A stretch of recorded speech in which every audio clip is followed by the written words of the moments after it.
সুপ্রিয় দর্শক, সাদর আমন্ত্রণ জানাচ্ছি মাদকদ্রব্য নিয়ন্ত্রণ অধিদপ্তর কর্তৃক আয়োজিত মাদককে না বলুন অনুষ্ঠানে। আজকের এই আয়োজনে পুরো সময়টা জুড়ে রয়েছি আমি মোহাম্মদ মানজুল ইসলাম। বাংলাদেশ মাদক উৎপাদন করে না, রপ্তানিও করে না, কিন্তু বাংলাদেশ মাদকের জন্য vulnerable. Golden crescent, golden triangle এবং গোল্ডেন ওয়েজের মধ্যবর্তী স্থানে রয়েছে বাংলাদেশ। ফলে মাদক ব্যবসায়ীরা বাংলাদেশে মাদক অনুপ্রবেশ ঘটাচ্ছে এবং এর ফলে বাংলাদেশের যুব সমাজ মাদকাসক্ত হয়ে যাচ্ছে। সুপ্রিয় দর্শক, আজকে আমাদের আলোচনার বিষয় আন্তর্জাতিক মাদক পাচারে বলয় এবং বাংলাদেশ। এই বিষয়ে আলোচনা করার জন্য আমাদের মাঝে দুজন বিশিষ্ট ব্যক্তি উপস্থিত রয়েছেন। চলুন তাদের সাথে পরিচিত হই।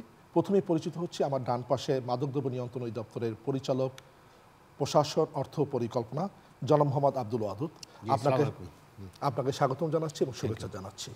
আমার বাম পাশে রয়েছেন মাদকদ্রব্য নিয়ন্ত্রণ অধিদপ্তর উপপরিচালক মোহাম্মদ জিল্লুর রহমান। আপনাকে আজকে আমাদের স্টুডিওতে স্বাগত জানাচ্ছি, শুভেচ্ছা জানাচ্ছি। ধন্যবাদ। আজকে যে দুজন বিশিষ্ট আলোচক রয়েছেন তার মাধ্যমে বাংলাদেশে কীভাবে মাদক অনুপ্রবেশ ঘটে এবং এই মাদক পাচার বলয়ের প্রভাবে বাংলাদেশে কেন যুবরা মাদকাসক্ত হয়ে পড়ছে সেই বিষয়টা সম্পর্কে আমরা বিস্তারিত এবং গুরুত্বপূর্ণ তথ্য জানতে সক্ষম হব।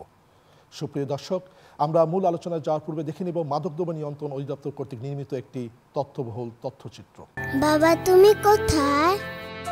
মা বলে তুমি নাকি ওই দূর আকাশে। আমি তোমাকে খুব মিস করি বাবা। জানো বাবা, আমি এবার টুতে উঠেছি। আমি ছবিও আঁকতে শিখেছি। তোমার ছবিও আঁকতে পারি। সেদিন মা আর দিদা কথা বলছিল মাদকের জন্যই তুমি নাকি আমাদেরকে ছেড়ে চলে গেছো। মাদক কি বাবা? মাদক খুব পচা। তোমাকে আমার কাছ থেকে নিয়ে চলে গেল। আর কেউ যেন অকালে তার বাবাকে না হারায়। এখনই সময় প্রতিকারের, প্রতিরোধের। আমরা এতক্ষণ দেখছিলাম মাদকদ্রব্য নিয়ন্ত্রণ অধিদপ্তর কর্তৃক নির্মিত একটি হৃদয় বিদারক মর্মস্পর্শী তথ্যবহুল তথ্যচিত্র। সুপ্রিয় দর্শক, চলে যাচ্ছি মূল আলোচনায়। প্রথমে আলোচনা করব মাদকদ্রব্য নিয়ন্ত্রণ অধিদপ্তরের পরিচালক মহোদয়ের নিকট। বাংলাদেশে যে মাদক দেখছি আমরা, ভিন্ন ধরনের মাদক বিভিন্ন সময় অনুপ্রবেশ করছে। কখনো দেখি আমরা সিনথেটিক্স, কখনো দেখি সেমি সিনথেটিক্স, আবার কখনো ন্যাচারাল ড্রাগস। আবার আমরা এটাও দেখছি যে ইউরোপ, আমেরিকা অথবা আফ্রিকার দেশ থেকে বিভিন্ন ধরনের হ্যালুসিনোজেন্স এবং এনপিএস বাংলাদেশে আসছে। তাই সেই ক্ষেত্রে মাদকগুলো কেন বাংলাদেশে আসছে এবং আসলে অনুপ্রবেশের ঘটার পিছনে রহস্যটা কি? বাংলাদেশের এই যে মাদক আসতেছে এর পেছনে বহুবিধ কারণ বিদ্যমান রয়েছে। এর মধ্যে আমি কয়েকটা কারণ আপনার সামনে তুলে ধরতে চাই। প্রথমত, বাংলাদেশের ভৌগোলিক অবস্থান। আপনি শুরুতেই যেটা বলেছিলেন যে গোল্ডেন ক্রিসেন্ট আর গোল্ডেন ট্রায়াঙ্গল। তো গোল্ডেন ট্রায়াঙ্গল বলতে আমরা যেটা বুঝাই সেটা লাওস, থাইল্যান্ড এবং মিয়ানমার। আর গোল্ডেন ক্রিসেন্ট মূলত পাকিস্তান, আফগানিস্তান এবং ইরান। তো এই দুটার মধ্যবর্তী হওয়ার কারণেই মাদক চোরাচালানটা খুব সহজেই আমাদের বাংলাদেশের মধ্য দিয়ে চলে আসতেছে। এছাড়া বাংলাদেশের সঙ্গে ভারতের 4156 কিলোমিটার সীমান্ত এবং মিয়ানমারের 271 কিলোমিটার যে সীমান্ত। জলভাগ মিয়ানমারের সঙ্গে আমাদের আছে 63 কিলোমিটার আর স্থলভাগ আছে 208 কিলোমিটার।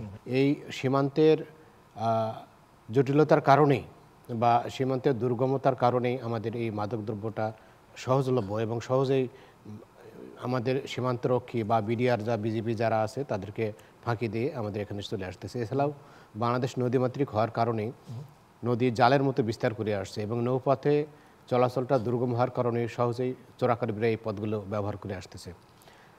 তাছাড়া আমরা যদি আরেকটা কারণ দেখতে পাই সেটা হলো আন্তর্জাতিক চোরাচালান চক্র। আন্তর্জাতিক চোরাচালান চক্রটাও বাংলাদেশ এবং আশেপাশের দেশগুলোতে বেশ সক্রিয়, যার ফলে এটার তৎপরতা অনেক বেশি বৃদ্ধি পাচ্ছে। বিশেষ করে মিয়ানমারে ইয়াবার যে আন্তর্জাতিক চক্র, এটি মূলত মূল নিয়ামক হিসেবে কাজ করতেছে। তাছাড়া আমাদের যে সীমান্তের দুর্বলতা, দেখা গেল যে সীমান্ত এলাকাটা আমাদের পাহাড়ি এলাকা, বিশেষ করে মিয়ানমারের অংশ বা আমাদের 7 সিস্টার যে ইন্ডিয়ার সঙ্গে, বিশেষ মেঘালয়ের যে পাহাড়ি এলাকা, পাহাড়ের বিস্তার হওয়ার কারণেই এই আমাদের মাদকের যে আমরা যে টহল পার্টি আমরা যেটা টহল জোরদার করি সেটার অনেক সমস্যা হয়। তাছাড়াও আমাদের আর একটা যে শ্রেণী যেটা যুব সমাজও দিন দিন বিভিন্ন কারণে এই মাদকাসক্তির চাহিদা বাড়তেছে। এর মধ্যে অন্যতম একটা কারণ হলো মাদক হলো বাংলাদেশের সহজলভ্যতা এবং সহজ প্রাপ্তি এবং একই সঙ্গে দাম তুলনামূলকভাবে কম। কারণ আমাদের যে উৎপাদনকারী দেশগুলো সেটা আমাদের নিকটবর্তী, যার ফলে যুবকরা সহজে পেয়ে যাচ্ছে।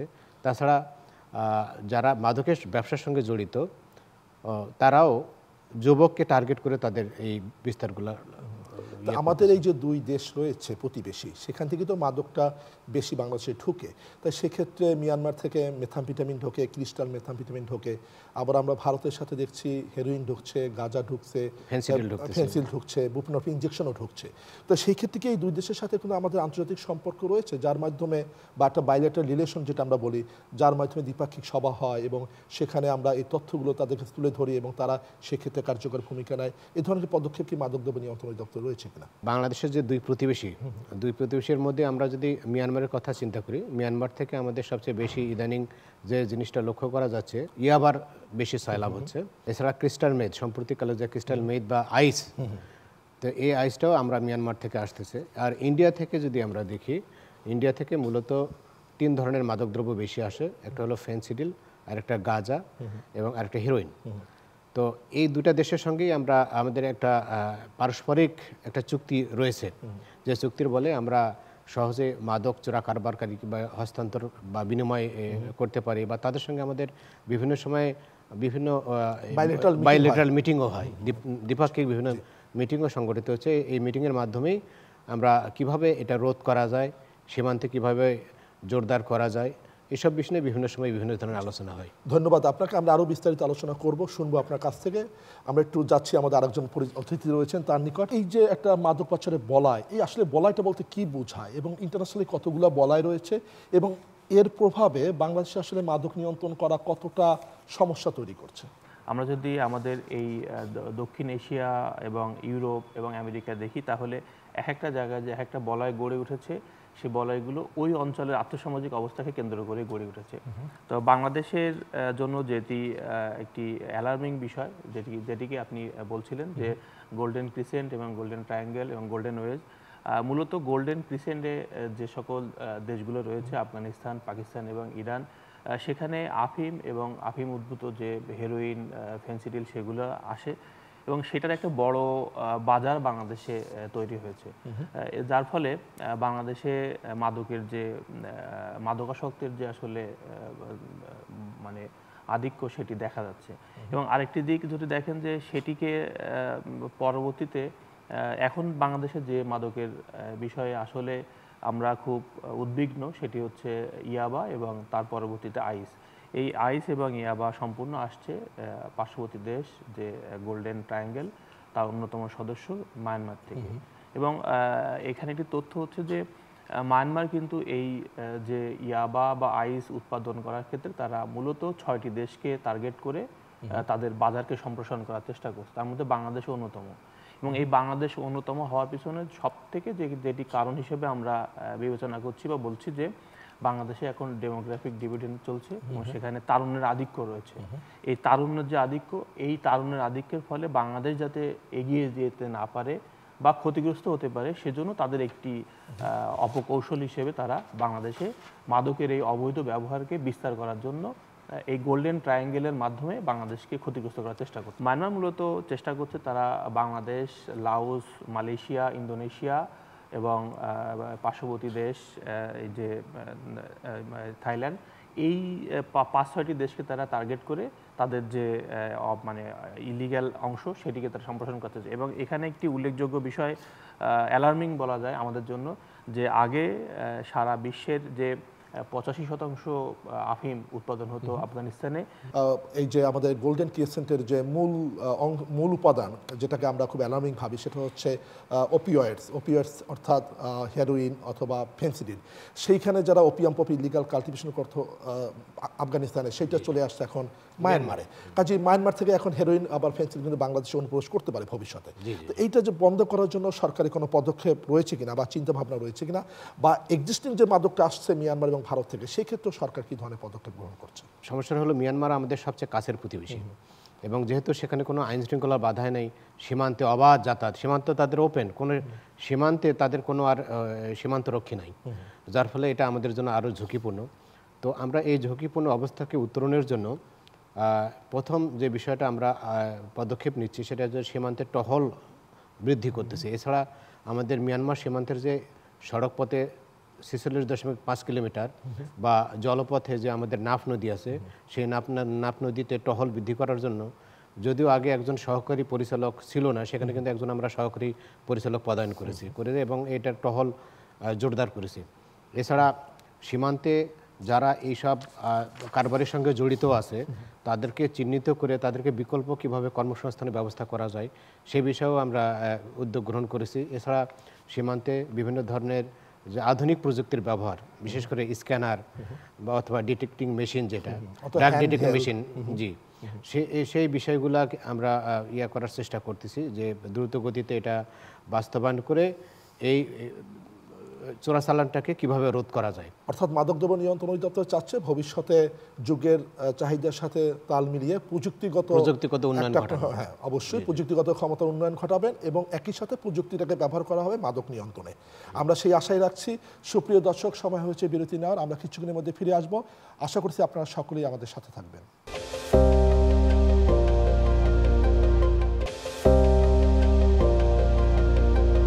সুপ্রিয় দর্শক, ফিরে এলাম বিরতির পর। আপনাদের সকলকে ধন্যবাদ জানাচ্ছি আমাদের সঙ্গে থাকার জন্য। আমরা যে বিষয়টা নিয়ে আলোচনা করছিলাম যে বাংলাদেশে মাদক নিয়ন্ত্রণের ক্ষেত্রে মাদকদ্রব্য নিয়ন্ত্রণ অধিদপ্তর প্রযুক্তি ব্যবহারের কথা চিন্তা করছে, এটা একটা চমৎকার আশার বাণী। কিন্তু এই ক্ষেত্রে তো অনেক কিছু চ্যালেঞ্জও রয়েছে মাদকদ্রব্য নিয়ন্ত্রণ অধিদপ্তরে। সেই চ্যালেঞ্জগুলো কি কি? সেই চ্যালেঞ্জ হলো যে আপনি যদি একটা প্রতিষ্ঠানকে সহিংসপূর্ণ না করে থাকেন অথবা একটা শক্তিশালী প্রতিষ্ঠানে পরিণত না করে থাকেন, তাহলে কিন্তু সেই প্রতিষ্ঠান সঠিকভাবে কাজ করতে পারে না। আর এই প্রতিষ্ঠানকে শক্তিশালীকরণের জন্য প্রথম যে বিষয়টা সেটা হলো যে আমাদের পর্যাপ্ত বাজেট। আমাদের মাদকদ্রব্য নিয়ন্ত্রণ অধিদপ্তর একটা অধিদপ্তর, সরকারের একটা বড় সংস্থা, কিন্তু সেই তুলনায় আমাদের বাজেট কম। আর দ্বিতীয়ত বিষয়টা হলো জনবলও আমাদের যদিও অর্গানোগ্রামে 3059 জন আছে, সেখানে কর্মরত মাত্র 1800 জনের একটু বেশি। এছাড়াও আমাদের যে 3059 জন যে জনবল কাঠামো, এটাও পর্যাপ্ত নয়। কারণ আমরা যদি সেই হিসাব করি মাত্র 2 লাখ লোকের জন্য মাত্র একজন কর্মকর্তা বা কর্মচারী রয়েছে। তো এটা একটা বিষয় আছে, পেশাগত জ্ঞানসম্পন্ন লোকের অভাব। আমাদের এই যে নিত্য নতুন যে মাদকদ্রব্য বের হচ্ছে, তাদের রাসায়নিক গঠনের ভিন্নতার কারণে তাদের শনাক্তকরণটাও সমস্যা হচ্ছে। তাছাড়া আমাদের যে জনগণকে যে বিষয়ে এই বিষয়ে যে সচেতন করব, শিক্ষা পাঠ্যপুস্তককে অন্তর্ভুক্ত করে সঠিকভাবে জনগণের মাঝে, বিশেষ করে হলো ছাত্রছাত্রীর মধ্যে জানাই দেওয়া, যুব সমাজকে জানাই দেওয়া যে এটার কুফল সম্পর্কে, সে বিষয়েও আমাদের পর্যাপ্ত উদ্যোগ গ্রহণ করা প্রয়োজন। আমরা এই বিষয়টা নিয়ে একটু আলোচনা করব। আপনি যেখানে শেষ করলেন যে আসলে শুধুমাত্র মাদক নিয়ন্ত্রণ করতে হলে শুধুমাত্র এনফোর্সমেন্ট দিয়ে হবে না, তার সাথে আমাদের ডিমান্ড রিডাকশনও প্রয়োজন। এই ডিমান্ড রিডাকশনটা আসলে মাদকদ্রব্য নিয়ন্ত্রণ অধিদপ্তর কী ধরনের কার্যক্রম পরিচালনা করছে এবং ভবিষ্যতে যাতে ডিমান্ডটা না থাকে, শূন্য কোঠায় নামিয়ে আনা যায়, সেই ক্ষেত্রে কি মাদকদ্রব্য নিয়ন্ত্রণ অধিদপ্তরের ভবিষ্যৎ কোনো পরিকল্পনা রয়েছে কিনা? সরকার কিন্তু শুধুমাত্র মাদকদ্রব্য নিয়ন্ত্রণ অধিদপ্তরকে দিয়েই এই চাহিদা হ্রাস বা ডিমান্ড রিডাকশন কার্যক্রম পরিচালনা করছে না। সরকারের যে অন্যান্য বডি রয়েছে, অর্থাৎ শিক্ষা প্রতিষ্ঠান, সমাজসেবা অধিদপ্তর, মহিলা বিষয়ক অধিদপ্তর, ইসলামিক ফাউন্ডেশন সহ অন্যান্য যে সকল সরকারের যে নেটওয়ার্ক রয়েছে, অর্থাৎ সরকার একটি জাল বিস্তার করেছে মাদকের বিরুদ্ধে, যাতে সমন্বিতভাবে এই চাহিদাকে শূন্যে নামিয়ে আনা যায় পর্যায়ক্রমে।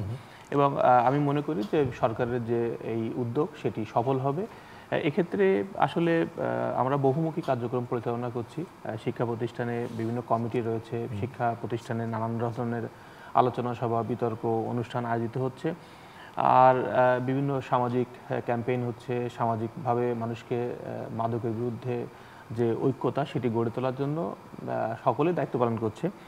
এক্ষেত্রে একটি বিষয় সবথেকে গুরুত্বপূর্ণ, সেটি হচ্ছে যে সামাজিকভাবে যদি আন্দোলন গড়ে ওঠে এবং মানুষের মধ্যে যে সচেতনতা সেটি গড়ে ওঠে, তাহলে মাদকের বিরুদ্ধে যে আসলে যে আমাদের যে সকলের প্রচেষ্টা সেটি সফল হবে।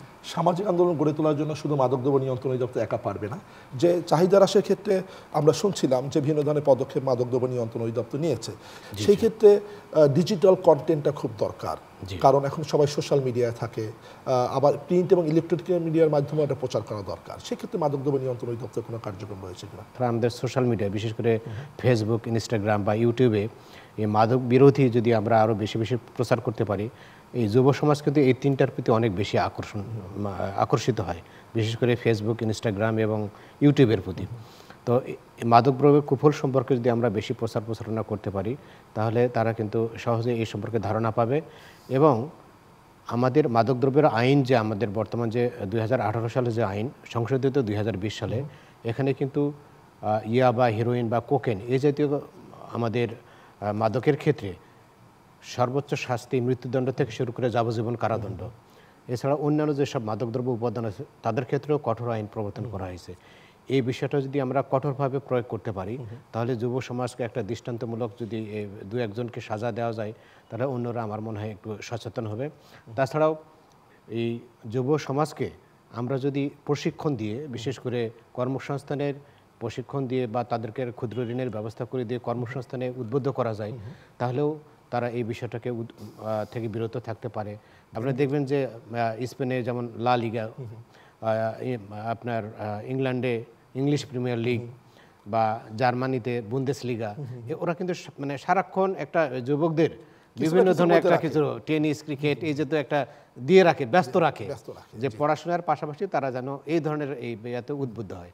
তো আমরাও যদি এইরকমভাবে সত্যিকার অর্থে এই আমাদের যে হারিয়ে যাওয়া খেলাধুলা, বিশেষ করে ফুটবল, হাডুডু বা কাবাডি এই জাতীয় বিষয়গুলো যদি আমরা করতে পারি বা বিনোদনের বিকল্প ব্যবস্থা করতে পারি, তাহলে আমার মনে হয় যে যুব সমাজ আমাদের অনেকে, বিশেষ করে আমাদের যারা বেকার বা যাদের কর্মসংস্থানটা প্রশিক্ষণের মাধ্যমে করতে পারি, তারা এই যুব সমাজকে কাজে লাগাতে পারি, তাহলে তাদের মধ্যে হতাশা কাজ করবে না এবং যুব সমাজ এই সবল থেকে, মাদকের ভয়ের সবল থেকে রক্ষা পাবে। বাংলাদেশ তো ভিন্ন ইন্টারেস্ট অর্গানাইজেশনের সাথেও কাজ করে। তো আমরা জানি যে CND, commission of narcotics drugs, তার আন্ডার ইউএনওডিসি রয়েছে, United Nations office on drugs and crime, INCB, international narcotics control board, আমাদের এখানে বিমস্টেক রয়েছে, আবার কলম্বো প্ল্যান রয়েছে। তো বিভিন্ন প্রতিষ্ঠানের সাথে কিন্তু মাদকদ্রব্য নিয়ন্ত্রণ অধিদপ্তর যৌথভাবে কাজ করে। তো সেক্ষেত্রে কি কোনো সফলতা রয়েছে কিনা বা তাদের কাছ থেকে কোনো ভালো রেসপন্স তারা করে কিনা? United Nations office on drugs and crime যেটা, সেটার সঙ্গে আমাদের মাদকদ্রব্য নিয়ন্ত্রণ কাজ করে যাচ্ছে। আপনারা জানবেন যে গতকালও ইউএনওডিসির লোক এসেছিল আমাদের অধিদপ্তরে, তাদের সঙ্গে বিভিন্ন দ্বিপাক্ষিক বিভিন্ন বিষয়ে আলোচনা হয়েছে এবং তারা এদেশে বিস্তার রোধ করার জন্য কিছু কিছু ক্ষেত্রে আমাদের ইনস্ট্রুমেন্টদের সহায়তা করতেছে। আপনারা জানেন যে ওই আমাদের নাফ নদী 2-3টা স্পিডবোট তারা দিয়েছে। এছাড়া তাদের সঙ্গে আমাদের গতকালের যে আলোচনা, সেখানে আমরা পোর্টেবল ডিটেক্টিং মেশিন, যে ড্রাগ ডিটেক্টিং মেশিন আমরা তাদের কাছে চেয়েছি, তারা দিতে সম্মত হয়েছে। এবং আরেকটি বিষয় যে আপনারা কিছুদিন আগে 2021 সালে যে আমাদের শাহজালাল আন্তর্জাতিক বিমানবন্দরে যে মাদক চোরাচালানের যে চক্র ধরা পড়েছিল, সেটা কিন্তু আমরা ইউএস এম্বাসির সোর্সের মাধ্যমে এই বিষয়টা আমরা অবহিত হয়েছি। সুতরাং আমরা যোগাযোগ করে যাচ্ছি আন্তর্জাতিক বিভিন্ন সংস্থার সঙ্গে, যাতে আমরা একটা সাফল্যমণ্ডিত একটা অধিদপ্তর বা একটা গড়ে তুলতে পারি। চমৎকারভাবে আপনি বিশ্লেষণ করছিলেন। আজকের এই স্টুডিওর পক্ষ থেকে আপনাকে ধন্যবাদ জানাচ্ছি। চমৎকারভাবে আপনাকেও ধন্যবাদ। জি, আপনাকেও ধন্যবাদ জানাচ্ছি চমৎকার উপস্থাপন করার জন্য। সুপ্রিয় দর্শক, আজকের মতো আমাকে বিদায় নিতে হচ্ছে। আপনাদের দুজনকে প্রাণবন্ত আলোচনা করার জন্য পুনরায় ধন্যবাদ এবং শুভেচ্ছা জ্ঞাপন করছি। বাংলাদেশে মাদকাসক্তি একটি ভয়ানক সমস্যা। মাদক পাচারের বলয়ের কারণে সীমান্ত দিয়ে যাতে মাদক অনুপ্রবেশ করতে না পারে, সেজন্য কঠোর আইন প্রয়োগ করতে হবে, পাশাপাশি সাঁড়াশি অভিযান পরিচালনা করতে হবে। আসুন আমরা সকলে মিলে মাদকের বিরুদ্ধে একাত্ম হই এবং বাংলাদেশকে মাদকাসক্তি মুক্ত গড়ে তোলার জন্য দীপ্ত প্রত্যয় ব্যক্ত করি এবং সকলে মিলে একসাথে কাজ করি। ধন্যবাদ সকল দর্শককে। আপনারা সকলে ভালো থাকবেন। সকলের জন্য শুভকামনা।